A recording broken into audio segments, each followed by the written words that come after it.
Ngayong gabi nga ay may naisip na namang isang painting activity ang Mamshi. May nakita akong isang maliit na canvas dito sa bahay na hindi ko pa pala nagamit. At eto nga, dahil ubos na ang paint ni Akila, yung kanyang ginagamit na poster paint, ay yung acrylic paint ko na ang ginamit. Medyo may kamahalan nga ito at ginagamit ko talaga ito sa aking mga painting. Kaya lang wala akong magagawa. Kailangan kong gumawa ng painting activity ngayon, so ginamit na namin ni Akila. Di bali na, bibili na lang tayo sa susunod kapag naubos ito. Ayan nga. So ngayon ay binibigyan ko lang siya ng isa-isang color kasi pag pinagsama-sama ko siya ay alam ko na kulay black na naman ang kahantungan ng aming painting. At ayan nga, dahil Pasko na ngayon, pinili ko yung mga color na babagay kapag Pasko. Ayan nga, so merong green, so merong yellow at merong red. Nakikipag-agawan talaga niyan sa akin si Akila kasi ang gusto niya ay siya lang talaga ang gagawa. Gusto niya ay siya pipili ng colors at siya maglalagay ng colors. Kapag pinabayaan siya ay talagang mauubos ito at hindi maganda yung color na kahantungan. So kaya tumutulong ako at nilalagay ko sa bawat gilid yung color para makabuo kami ng maayos-ayos naman na abstract painting.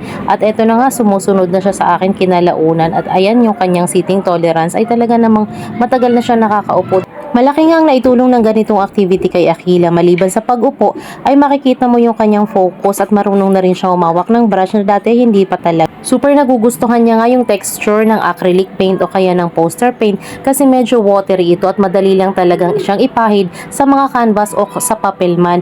Medyo hindi lang naging maganda yung mga komento doon sa isa naming video. Ito yung video na umabot na nga ng 1 million views na kung saan medyo hindi naging maganda yung ibang komento doon pero okay lang, at least meron tayong nalaman. Pinagpaint ko kasi si Akila doon sa hagdan, gumamit siya ng tubig kaya talaga sobrang messy at sobrang madumi na kung titingnan. Pero hindi ko naman hinayaan siya na magpaint talaga doon ng mahabang oras. Yun naman ay hinugasan ko na after noon. Yung purpose lang noon ay para ma-explore pa niya lalo yung pagpipaint at saka sobra-sobra kasi yung paint na ginamit namin dito sa table. Kaya nung nagpunta na siya sa hagdan para magpaint ay hindi ko na siya pinigilan, hinayaan ko na lang siya. Anyway, Merry Christmas and Happy New Year everyone. God bless us all.